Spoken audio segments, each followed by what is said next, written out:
Saat menjelang petang, ribuan orang masih memadati tangga di Gereja Tua Santo Paul di Makau. Wisata historis di sisa bangunan Santo Paul menjadi salah satu pesona Makau yang bertekad menjadi ibu kota wisata Asia. Bagi warga Makau, Gereja Tua Santo Paul benar-benar menjadi landmark kebanggaan penduduk setempat. Lokasi menuju Gereja Santo Paul letaknya berawal dari Senado Square atau sekitar 20 menit dari Pelabuhan Laut Makau. Untuk menuju kawasan itu, dari pelabuhan bisa menggunakan bis umum. Angkutan lain bisa menggunakan taksi dengan ongkos Rp30.000. Semua sopir angkutan di Makau pasti tahu kawasan Senado Square. Namun, jika ragu-ragu, banyak warga negara Indonesia yang bekerja di Makau siap membantu.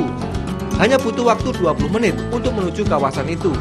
Semua pengunjung akan diturunkan di seberang Senado Square, lalu berjalan menuju kawasan Kota Tua Makau. Gereja Tua Santo Paul berikut kawasan pertokoan di Avenida.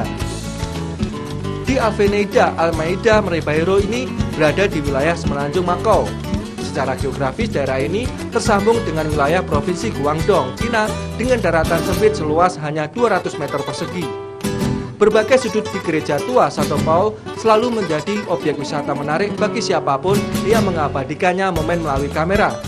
Lebih bagus lagi jika digunakan tempat pose foto pre-wedding menjelang pernikahan.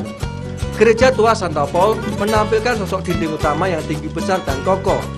Hampir tiap saat sejak pagi hingga petang, para wisatawan sibuk berfoto dengan latar belakang dinding tua ini.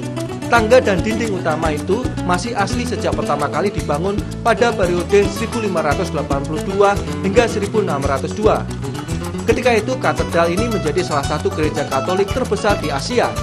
Namun seiring dengan meredupnya nilai politis Makau, kejayaan gereja ini pun meredup.